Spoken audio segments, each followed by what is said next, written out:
I'd like to start off by firstly welcoming everybody and letting you know that we are recording this session. So if you don't want to appear on the video, do hide yourself. And I'd like to acknowledge that I'm joining from Wurundjeri country today in Melbourne, and just acknowledge that probably everybody here on the call is calling in from Aboriginal land, unless somebody's here from outside of Australia. And I'd just like to acknowledge as well that Aboriginal people have been looking after this country for a very, very long time, including managing the landscape for healthy fire and trying to avoid catastrophic fire, the kind that we've seen in the past few years.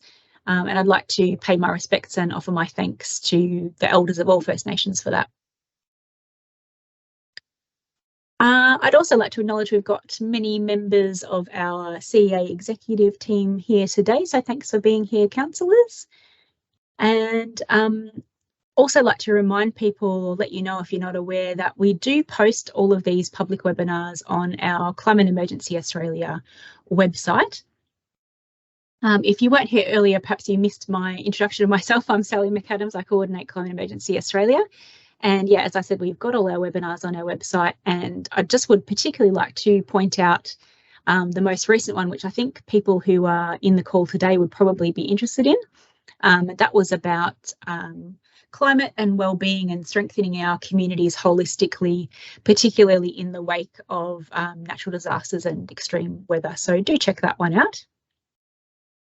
We've also got a bit of a debrief live discussion forum for our officers coming up on this topic next week. So if you're not already connected with that and you would like to be, just drop me an email afterwards and I'll be happy to connect you. And for any councils here today who aren't CEA members, just like to remind you, I guess, to get in touch with me and find out how to do that, because we're 100% funded by our member councils, and that's how we keep going. So yeah, do get in touch about that. And also just give a quick little plug to Whittlesea City Council. They're hosting a heat health webinar tomorrow. I can drop the link to that in the chat, perhaps, just for anybody who's missed that, and can definitely access a recording as well if you're not able to go along. And I will also just put in there the link to the webinars that I mentioned before as well.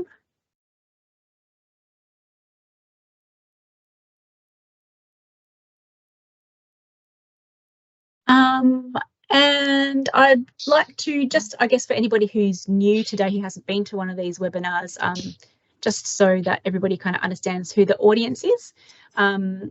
So CEA is a network of councils all around Australia who have declared a climate emergency. And of course, we have many other councils as well joining us today. We're all active in the climate space and wanting to share our learning and making sure that we're not reinventing the wheel. Because we have a lot of people here today, and we'll probably have a few more popping in as well, I won't ask people to call out during presentations, but I will ask you to put your questions in the chat.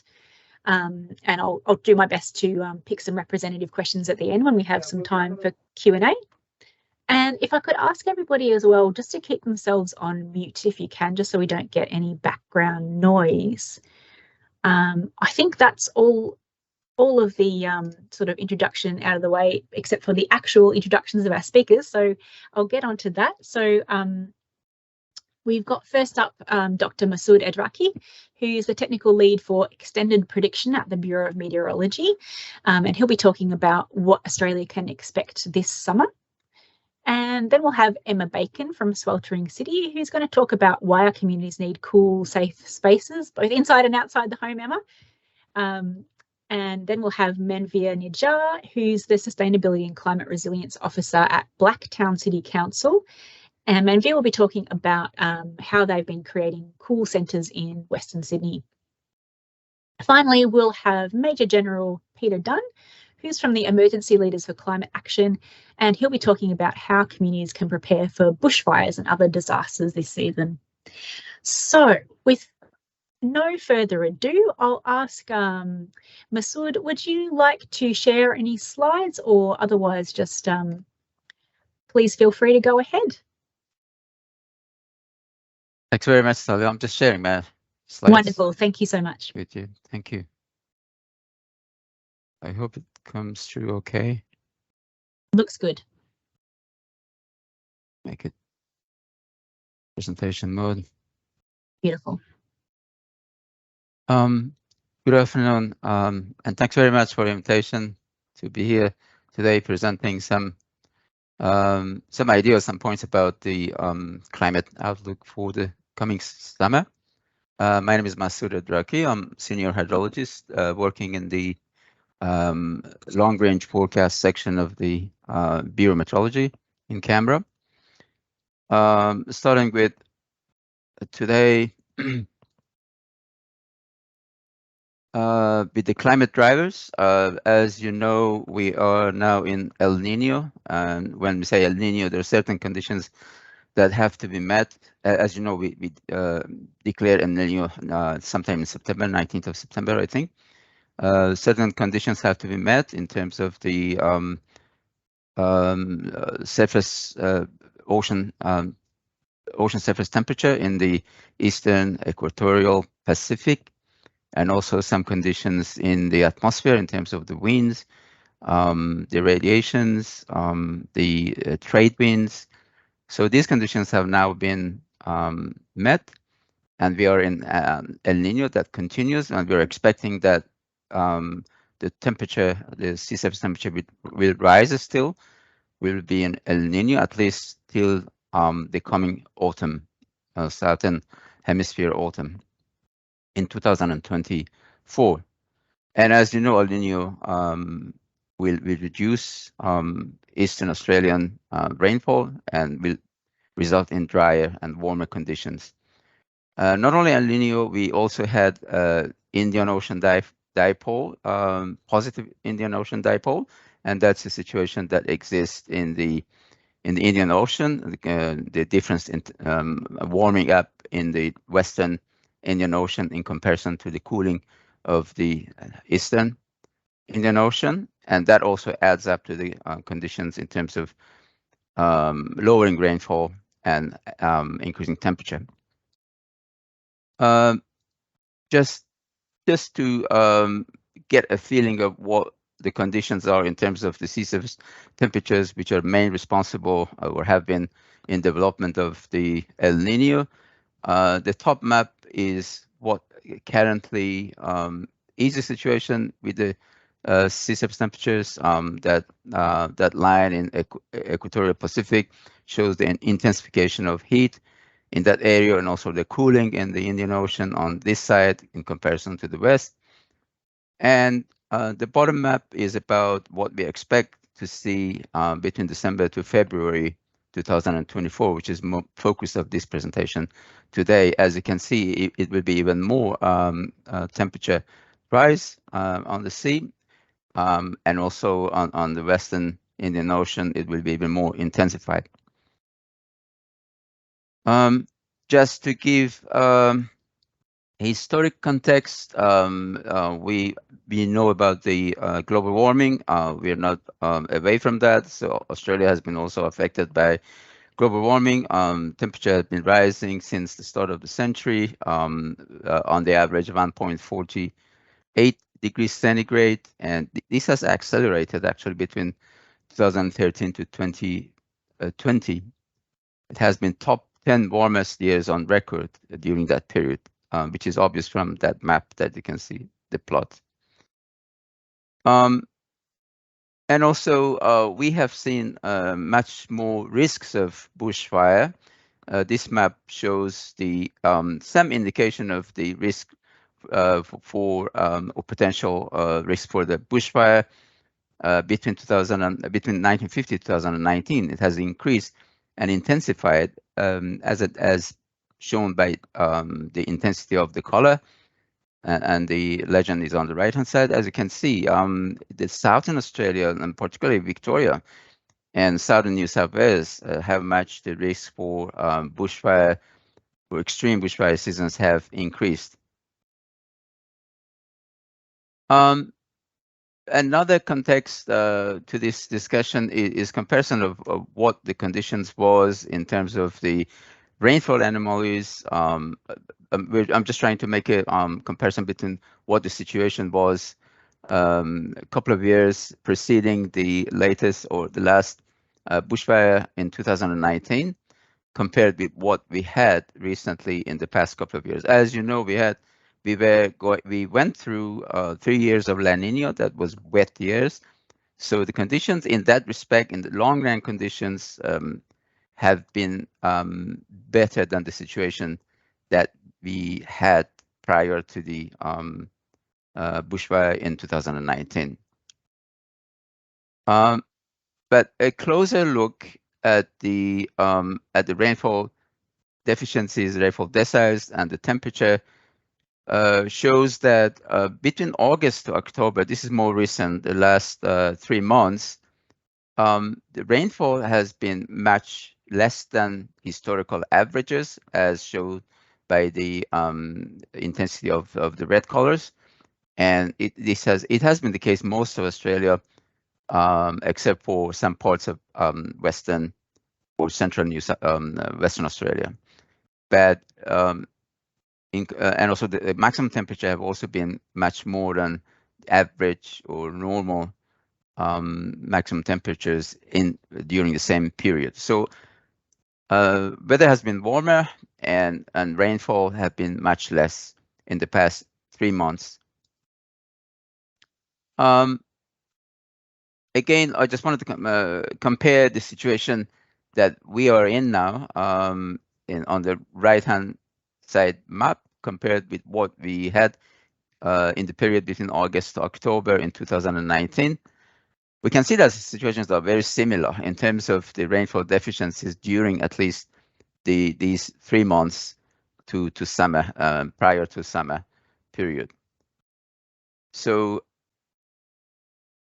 I just now have a look at the forecasts of what we would expect from our long-range forecast modeling for the maximum, minimum, and rainfall. As you can see, the temperature-wise, it is going to be much warmer than average, both for the daily temperatures, maximum temperatures, and the minimum temperatures, which represents the nightly temperatures. So all the evidences and all the long-range forecasts that we have had in the past few months point to the fact that it's going to be much warmer summer, day and night.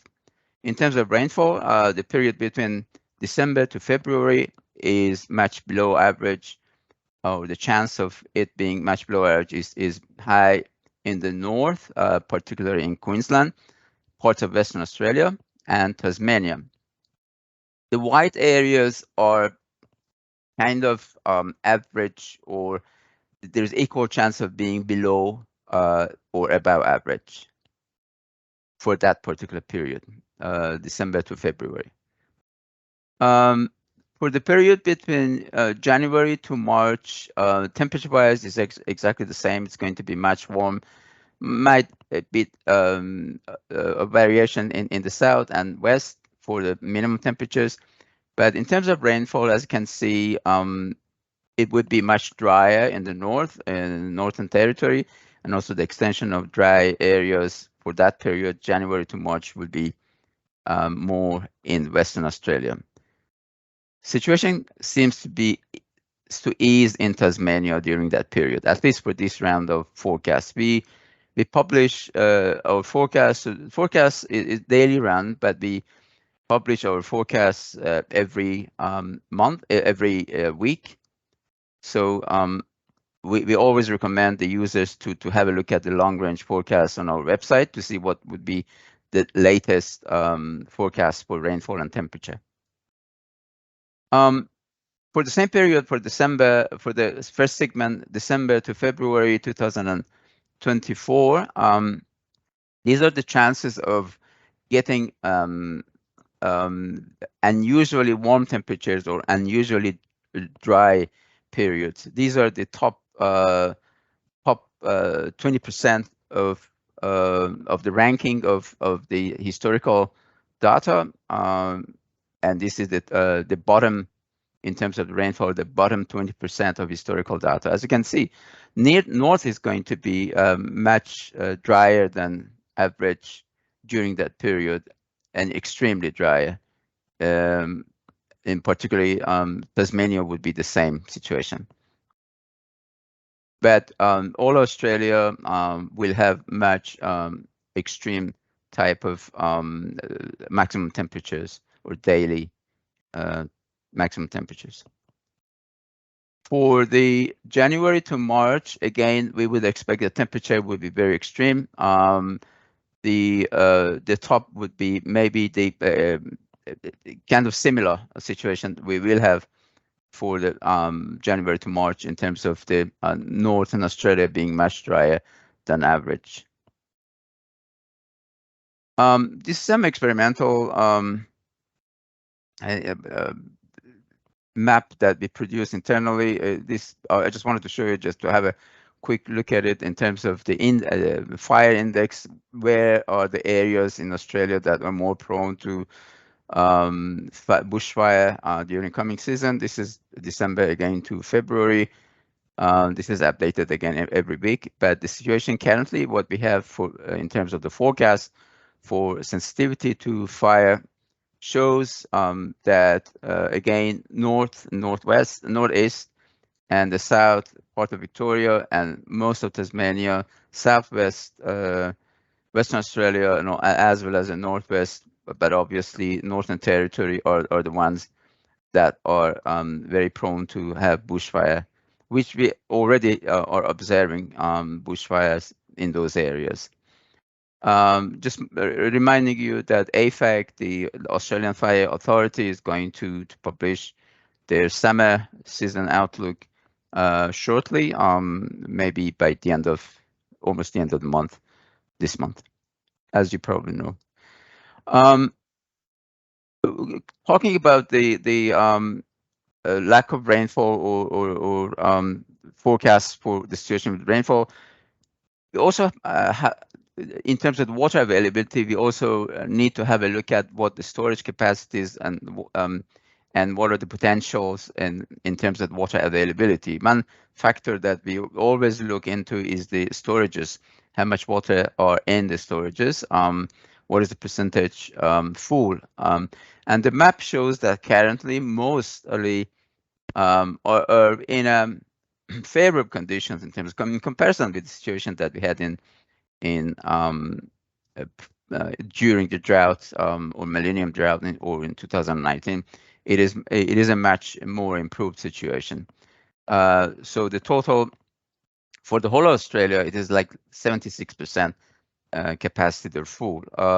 Also, the main cities are between 80 to 90% full content. In contrast, when you have a look at the roots and soil moisture, the soils are very dry at the moment. So this is the latest soil moisture conditions for this month that we have modeled, and as you can see, comparison of this November to last November is just a sharp contrast. Last November was very wet situation in terms of soils, particularly in the southeast, whereas at the moment, particularly southern Australia, is very dry soils. And the situation has deteriorated comparison month by month. So because of obviously lack of rain. And also in terms of water availability, we also always look at the stream flow, the situation with the stream flow. So this is the stream flow deciles, deviation, basically in what sort of classification you apply in terms of this status with the stream flows at the moment. So this shows the in October the flows in the streams in our rivers have actually been much lower than average in majority of the locations or gauges in Australia. Except the exceptions are some parts in southeast Victoria or southeast Victoria, mainly because of the situation that we had with that rainfall events during the month or prior to that. comparison of the October streamflow observation, that what we have observed. So this is the compares the situations with the stream, whether it is high flow, whether it's low flow. As you can see, the part of east and particularly northern Tasmania and southwest Western Australia have had low flow situations, and that is the forecast for November to January. Its situation is going to be even worse. As shown by the orange color, that means they are going to have low flow situations across most of the east and also southwest. This is the map that we usually show in our meetings, or also present it to our customers in terms of the high risk weather season indicators. So I'm not going to go through like the details, but the situation, the indices or the components that we look into are water situation. The fire danger has increased, extreme heat increasing, marine heat wave increasing, drought the same, increasing dust, storms increasing, tropical cyclones due to the El Niño situations that we are in now will decrease. Thunderstorms severe normal or average, like average years, but the flooding, riverine flooding or coastal flooding is decreasing. I think I should stop here, but I'm happy to respond to questions that you might have later on or now. Thanks anytime. So much, Masood. Thank you so much. That was great. And by great, I mean very sobering. Thanks very much. Yeah, quite alarming to see those maps of Australia all red. But yeah, folks, do put your questions in the chat for Masood. And yeah, thank you again for that, and hope you can stick around until the Q&A session a little bit later. I will. Thanks. And it sounds like people are asking, can we share the presentation afterwards? Sure. Yeah, great. Fantastic. All right. Thank you, Masood. So I'll now hand over to Emma Bacon from Sweltering Cities. Emma, please go ahead. Thanks very much, Sally. Thanks for having me. What a sobering presentation to follow. And unfortunately, I'm still going to talk about bad news. So I hope at some point we get to the more uplifting part of the webinar, but I'll share my screen now to talk a bit about the impacts of extreme heat in the community and what it would mean to have safe homes and suburbs. Before I go any further, I should also acknowledge that I'm joining today from Aboriginal land as well. I'm joining from land of the Wurundjeri people. So I'm the Executive Director of Sweltering Cities and the founder. Sweltering Cities works directly with communities who are impacted by extreme heat, so people who live in hot suburbs and hot homes, on campaigns and advocacy for more livable, equitable and sustainable cities and to prevent heatwave disasters. Because we know there are going to be heat waves, but the level of disaster they are is fundamentally up to us. So I'm not going to go too much into what we do, but I thought I'd jump straight into what exacerbates extreme heat vulnerability. So we've seen these maps of where we're going to have higher temperatures over summer. I'm sure lots of people here have experienced heat waves in the past. And the thing about heat is that the degree to which we are vulnerable to heat-related disease, so to getting sick, to getting heat stroke, heat exhaustion, to death, is really created by structural inequality as well as some health factors. So firstly, you know, and health factors in themselves are not neutral politically or in terms of inequality. So when we think of who's vulnerable in a heat wave, often we can think of, you know, this vulnerable population over there. They might be older, they might live in low quality homes, but what a lot of people don't realise is that actually a lot more people are vulnerable to heat-related disease than we would expect. And I'm using that phrase, vulnerable to heat-related disease, but what it fundamentally means is that there's things in our bodies that make it harder to, you know, regulate temperature, or there are reasons like living in a hot home or working outside or things like that that might mean you are exposed to higher temperatures more frequently in the heat. A couple I'd like to draw attention to here are young kids and babies and people who are pregnant. We know from studies, even ones from Brisbane, that exposure to high temperatures at any stage of a pregnancy is connected to high rates of miscarriage, stillbirth, low birth weight. We know that even in Tasmania, or Tasmania also experiences heat waves, that when it gets hot, you see an increase in hospital admissions for kids under 5. This is something that affects all of our community, and it's also people who might go in and out of being vulnerable. So pregnant people, one summer they're not vulnerable, and then the next summer they are, and people might not understand that change of risk.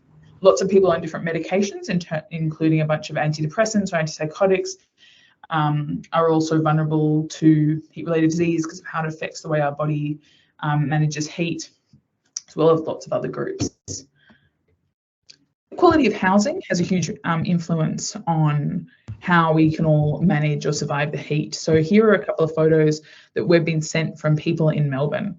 The one on the left is from a woman who is a nurse, and she works night shifts often, and so she'd come home in the morning to her partner, and their apartment was just baking hot. They had these big I think west-facing windows in the bedroom and the lounge room. And you can see that their solution here, in order to get any sleep, and especially sleep during the day, in order to go back and be a nurse in the evening, was to put alfoil on the windows. And that's because they went to their landlord and requested that they had improved blinds. So they've got very small blinds there. They're okay for privacy, but they wanted to have a high quality of blind for thermal comfort. And repeatedly the landlord refused and said, we don't need to do this, we're complying with the minimum standards. And that because the minimum standards in Victoria for housing and around the country, if you are renting out a home, it doesn't need to be heat wave safe, and there's no regulations around cooling in heat waves. The other one you can see is someone has installed in their rental a mobile air conditioning unit, but because they can't make any alterations to their home, they've had to put blankets around the entrance going out to the window, which is inefficient, and also so inefficient for cooling, but also will probably cost more money because the machine is going to be running at a less efficient rate. So there's lots of ways that our housing make us sick. Urban heat islands are also a huge issue. The urban heat island effect has gotten a bit more attention over the last few years, but fundamentally urban heat islands are areas where you've got few trees, lots of dark roofs, dark coloured materials, concrete that absorbs the heat and radiates it back out later. And temperatures in these areas can be 10 to 15 degrees hotter than in other cooler, leafier suburbs or in surrounding rural areas. I think we can all think of it as the difference between walking down an industrial street in summer where you can feel, the heat coming off the bitumen and, hitting you right in the face, compared to being in a park on a cool day, on a hot day, and what that feels like. So people who live in urban heat islands are at a higher risk. This is a map of heat vulnerability, which is urban heat islands plus some vulnerability around age, disability status, things like that in Melbourne. And you can see that the regions that are urban heat islands, especially in the west and north, correlate to the more working class or low socioeconomic areas. So that's also exacerbating the issue. Another thing that affects how we can keep cool is about the way, that you are treated in society, marginalisation, structural inequality, your ability to, financially keep cool, whether you can afford to turn on the aircon, whether you live in public housing and you're allowed to install aircon at all. If you are, I'm going to talk in a sec about cool safe spaces. It's a question of who is allowed to go to cool safe spaces or who is kicked out by security guards if someone experiencing homelessness or young kids or people like that. So I think it's always important for us to think about who is welcome where and who has the power to actually keep themselves cool or the ability to keep themselves cool and what barriers there might be. So at the moment, we're doing a little bit of work trying to advocate at a federal level to the Social Services Minister, because people who are on Centrelink payments have to often fulfil, or some have to fulfil mutual obligations. So going to appointments, doing job services work or different job placements.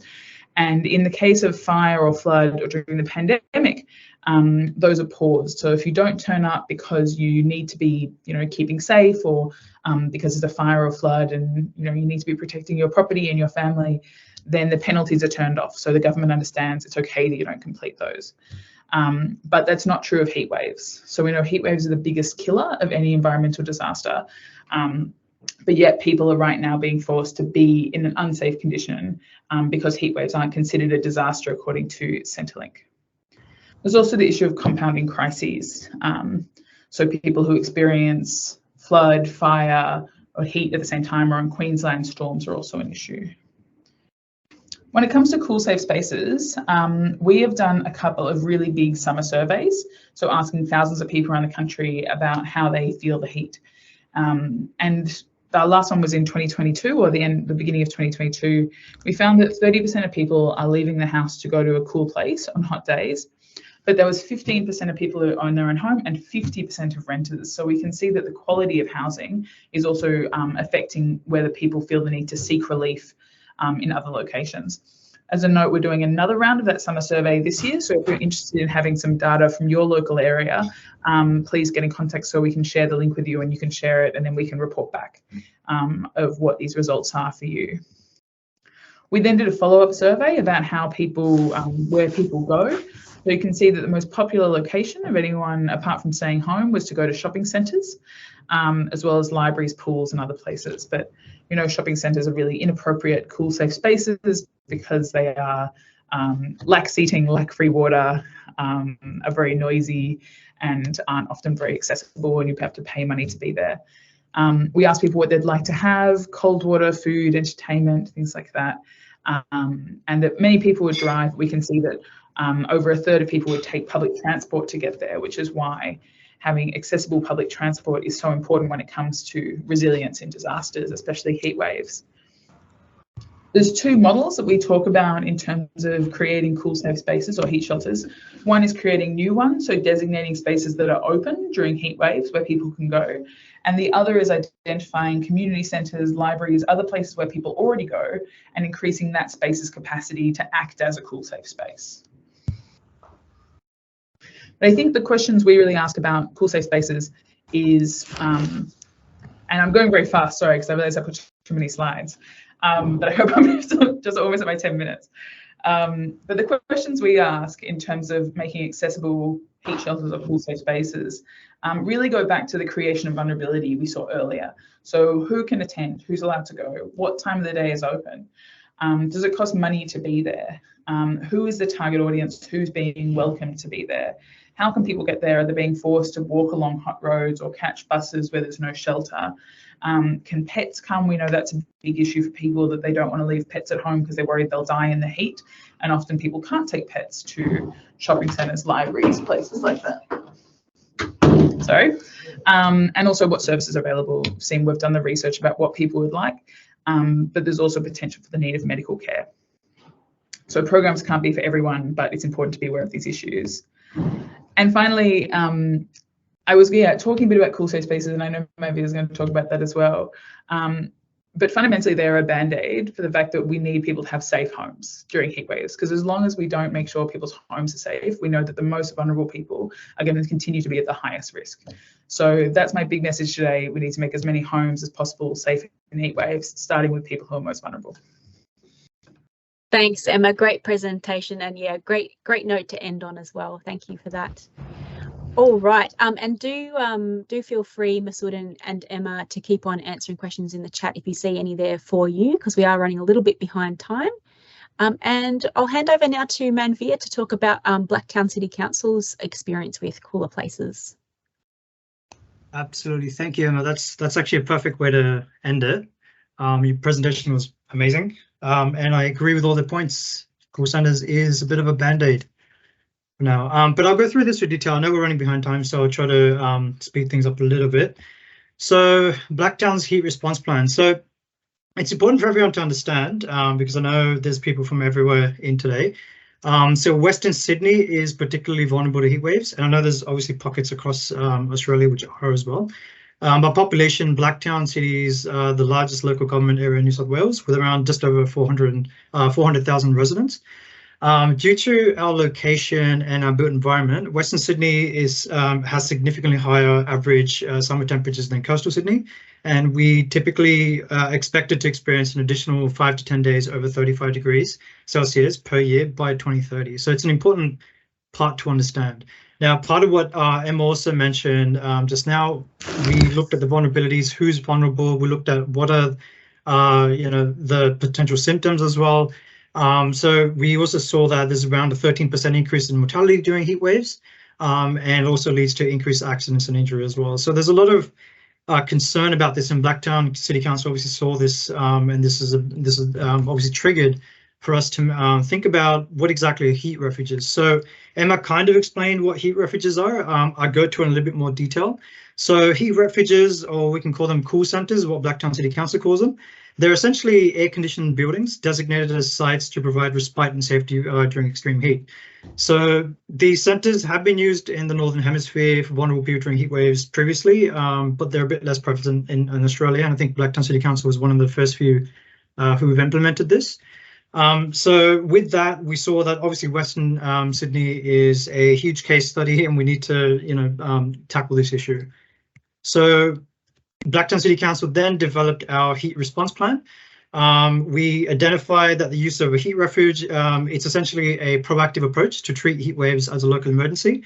So it's based on 4 major key components of disaster risk management. So one is risk assessment, early warning systems, community participation, and emergency management planning. So we'll talk about these in a little bit more detail. So we ran a risk assessment similar to what we just saw with Melbourne as well.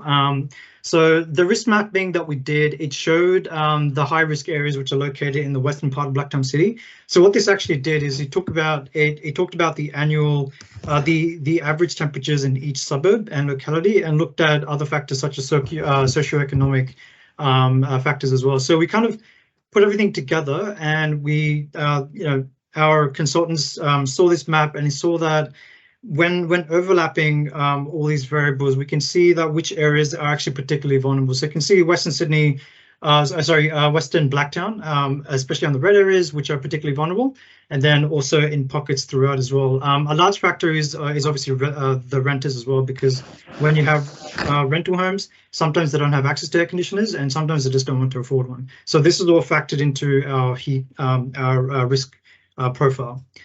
The other factor is the early warning system. So we saw what Bureau of Meteorology does. They do important work, and what we do is we rely on the Bureau of Meteorology's 7-day forecasts for Western Sydney. So when the Bureau issues warnings for a severe or an extreme heat wave, we plan to activate our cool centres a few days in advance.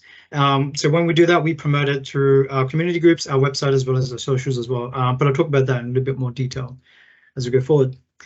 So community participation, there is no heat refuges without community participation. The community organisations and everyone within the Blacktown community plays a huge role in this. So when we were developing our heat response plan, we had about 40 or so partners which helped initially. This includes the Australian Red Cross, places of worship such as some churches and mosques, etc., some clubs, as well as other organisations such as Disability Seniors, clubs, as well as multicultural services, as well as government services such as health and also police as well. So they currently continue to work with us, and it's a huge part of what makes call centres effective and actually work. So in terms of emergency management planning, so there are 4 main components required in a heat refuge service based on the research that we did. So one was refuges, one was the transport, the volunteers, and the promotion. How do we get the word out there? So the refuges are the actual locations where call centres are. Transportation is obviously how do you get from A to B in a safe way.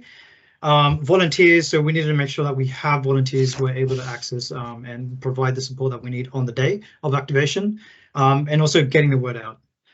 So I'll talk about that in a little bit more detail. So what I'm going to do here is I'm going to talk about what do we do on the day. So in the lead up to activation, what do we do? So initially, my job is to check the Bureau of Meteorology's status. So we look whether or not they declare a heat wave or not.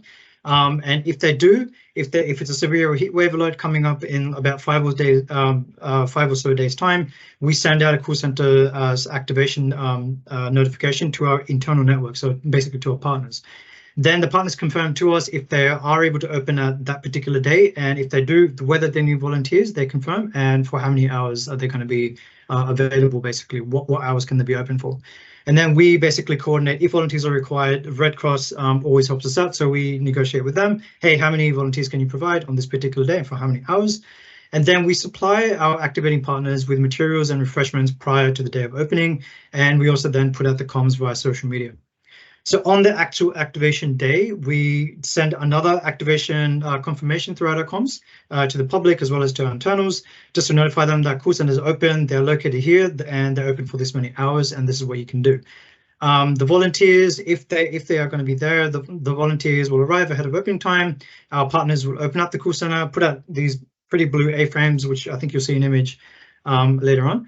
And we set up the activities for the residents. So the activities can be anything. Our libraries have provided a boxes full of boxes full of books. So we have a lot of books which we give out. We give board games. We also set out other materials that they can do, coloring books for kids. And sometimes our organizations or the organizations helping out, they have their own materials which they can also provide. And we also encourage people to bring their own stuff as well. And we also want to do some sort of engagement during activation day as well. Then we check up on the call centers. We check if they need any more refreshments or resources, or how's attendance going. And then we ask our attendees if they can complete survey forms and give us feedback as to how it's actually going. And we also are able to reimburse our organizations for the refreshments as well as for any other items which they did, which went beyond their daily duties, basically. So over the last summer, we received quite a lot of positive feedback from our attendees. As a whole, overall, they felt like they were welcome, they were well looked after. A lot of them also expressed that this is something that we need. Many people found out through social media or mostly word of mouth, and most of them also traveled to the call centers by car. So we had a few different, detailed responses which came back, which were quite useful. This is a nice little image. Sorry, Sally, I might have to minimize you there. This is a nice little image of Northwest Community Services. So this is when they opened up last year. So they just put in a movie, people came, give some refreshments, and the kids played with coloring books and all that kind of stuff. This entire venue was, blinds were closed, air conditioning was turned on, and they had a great time.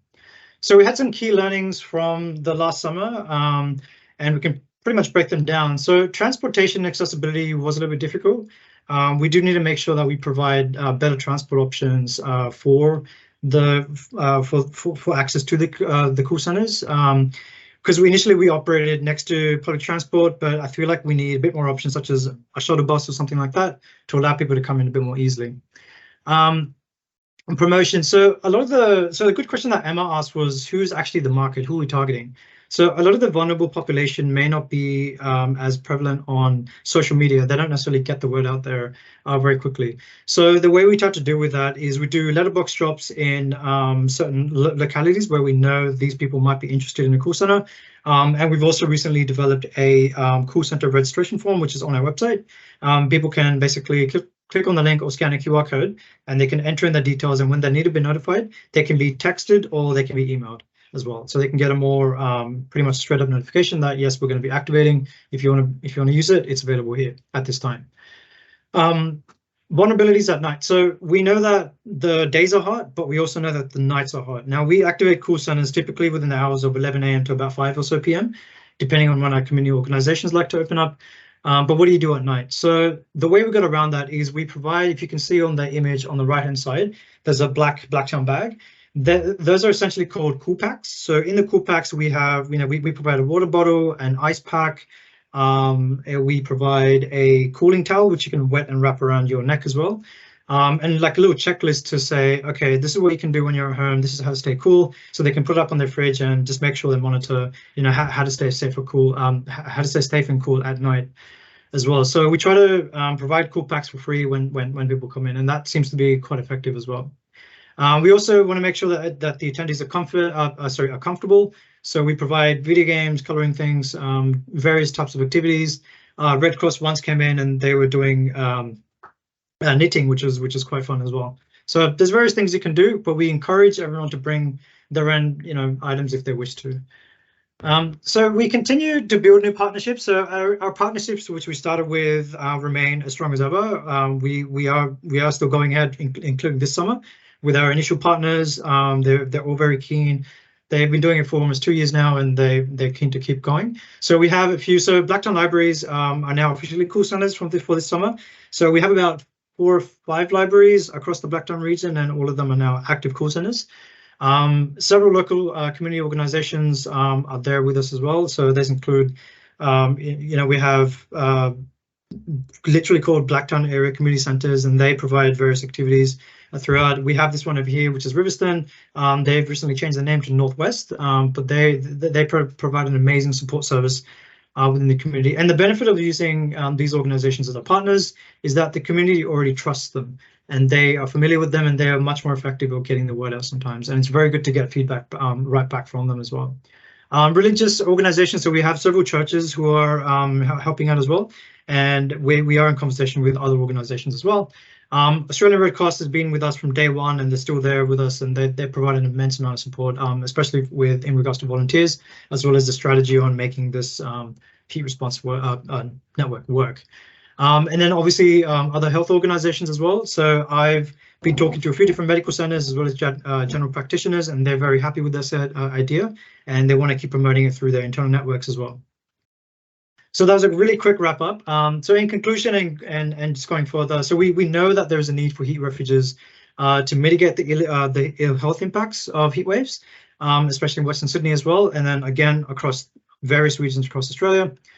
We designed and successfully activated the network of cool centre venues, and we work very closely with our organisations to make sure it's as effective as possible.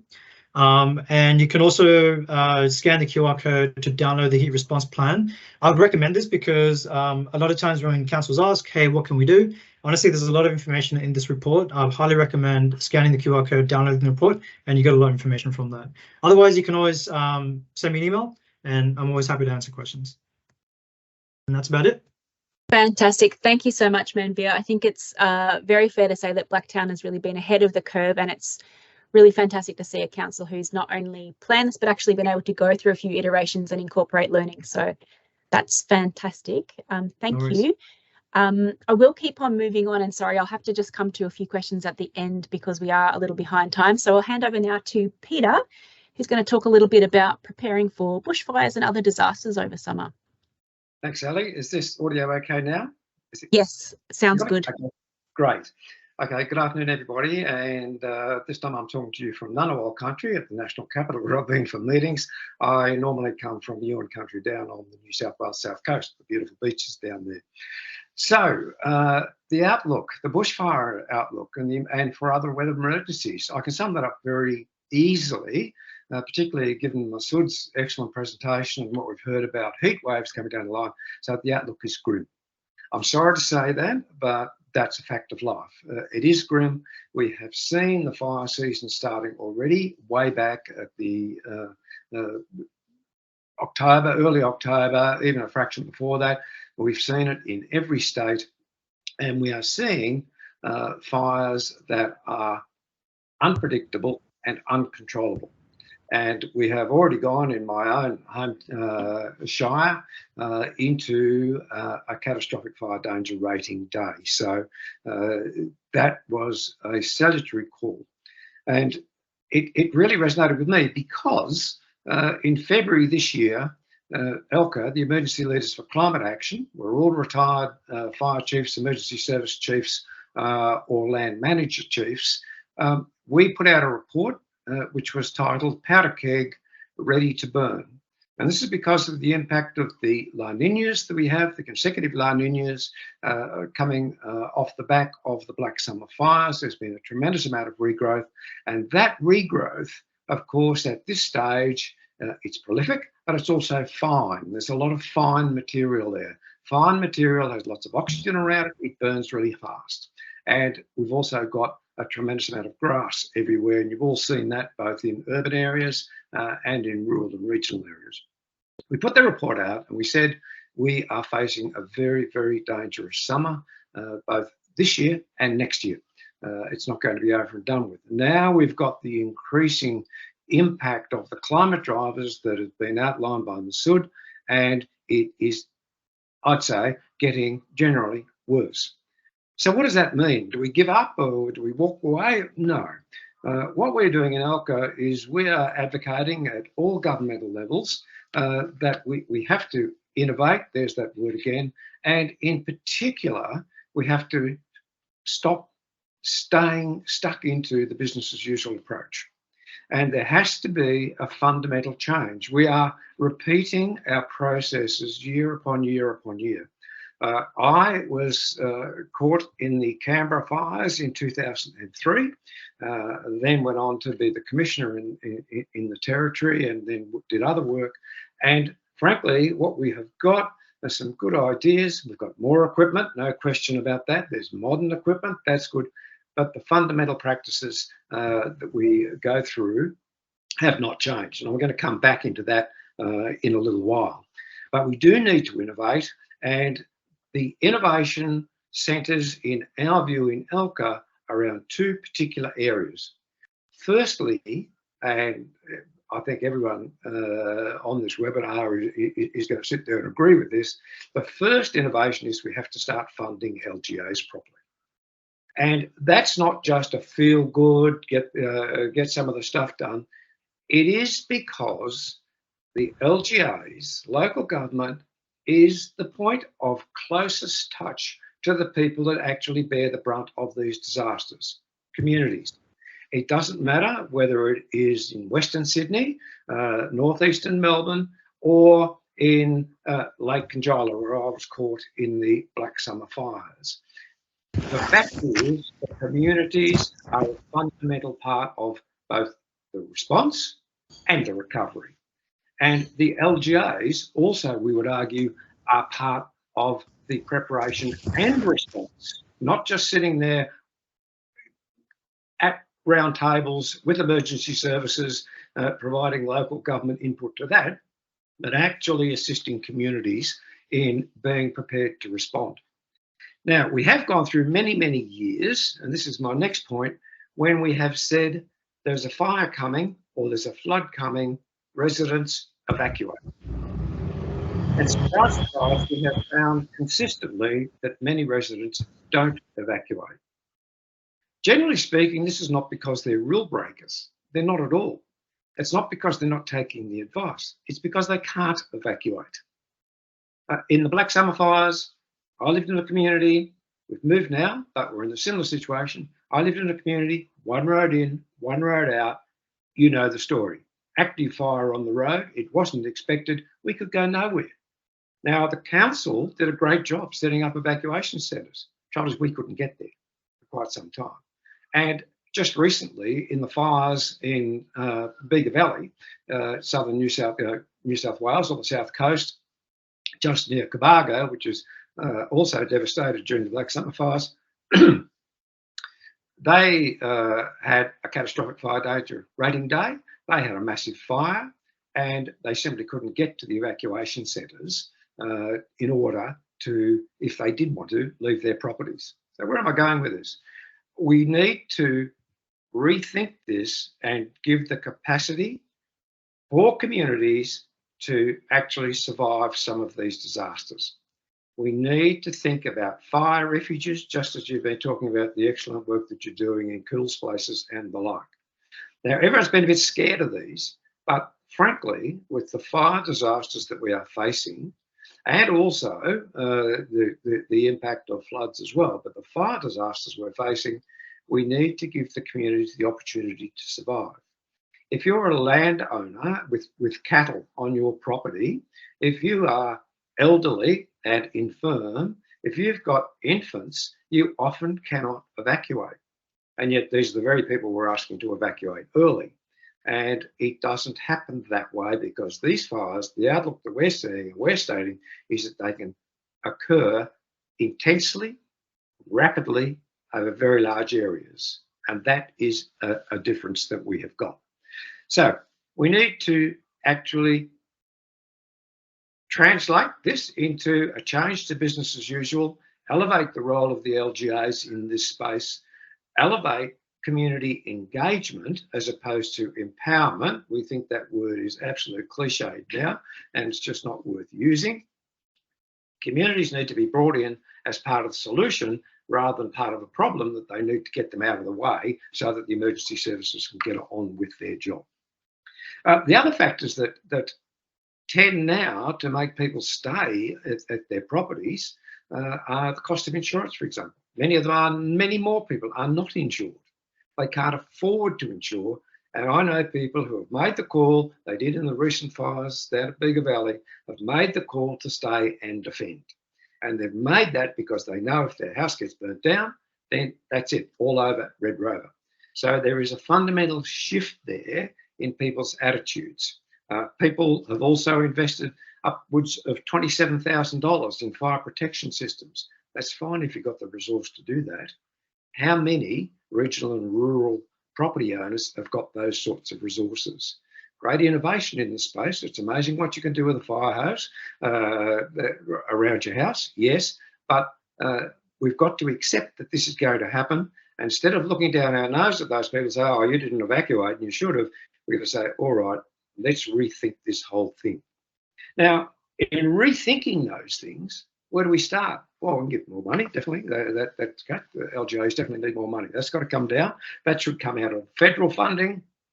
We in ALCA are advocating that that money comes from a cessation in the $11.3 billion annually that go to fossil fuel industries. So there is a source of cash there that could come down, but not be handed to the state, but actually come down through into the local government areas. Practically, though, are there some things we can do? We think there are. Community halls. I've recently been on a trip around a number of communities to see how well the community halls, where they exist, are being used. The answer is they're all being used, or the answer that I found, they're all being used. They're being used by a yoga instructor. They're being used by, in some cases, an art class instructor or the like. And residents are actually paying money to these people, which is great. They've got the facility. And those activity organisers, those business people, then pay the councils for the hire of the community hall. The progress associations, the community consultative associations, generally meet around someone's kitchen table. We need to start to bring community halls back into play as a fundamental area in the smaller communities to start to rebuild the fabric of community. Now that requires a replacement of resource, because councils get the deposit, you've got to do your risk management plan, you've got to go through all those steps, and you pay your hourly fee and you have your meeting. And the answer is simply, we'll go to Mary's dining table and we'll sit around the dining table and we'll do things.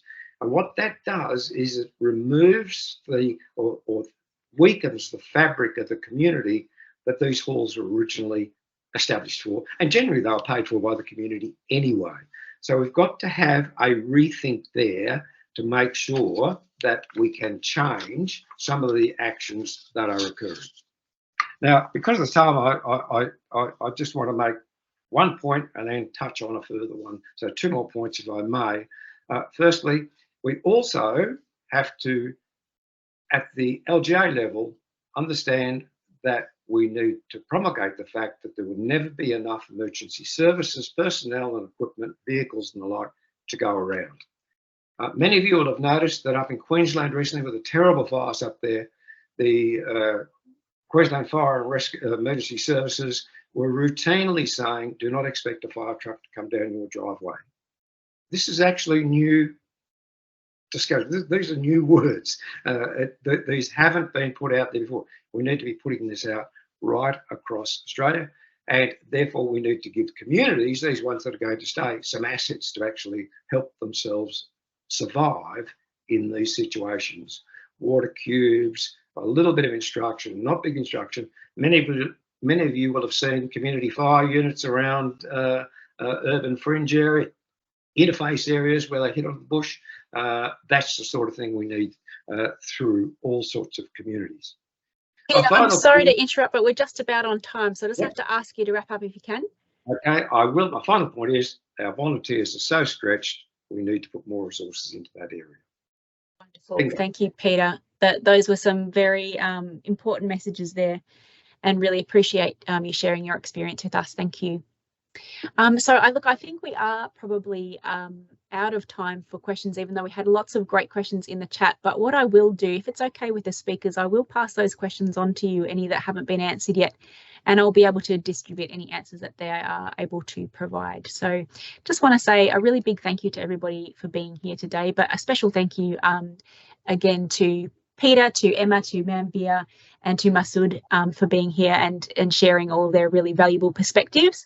I think we can all agree that it's great to bring these different perspectives together, and something that I hope we'll be able to continue to do into the future. Yes, we will share the presentations afterwards, as long as everybody's happy to do that. And yes, the recording will be accessible, so we'll post that to our website. We'll also put it on the Basecamp, and if you don't have the Basecamp, you'll be able to get it from the website. So thank you again, everybody. I'll have to cut it there, but wonderful to see you all today. And I know it's a bit sobering, but hopefully we all go into summer a little bit better prepared. So thanks, everyone. Thanks very much. Thank you. Thanks for having us. Great webinar. Thank you. Thanks, though.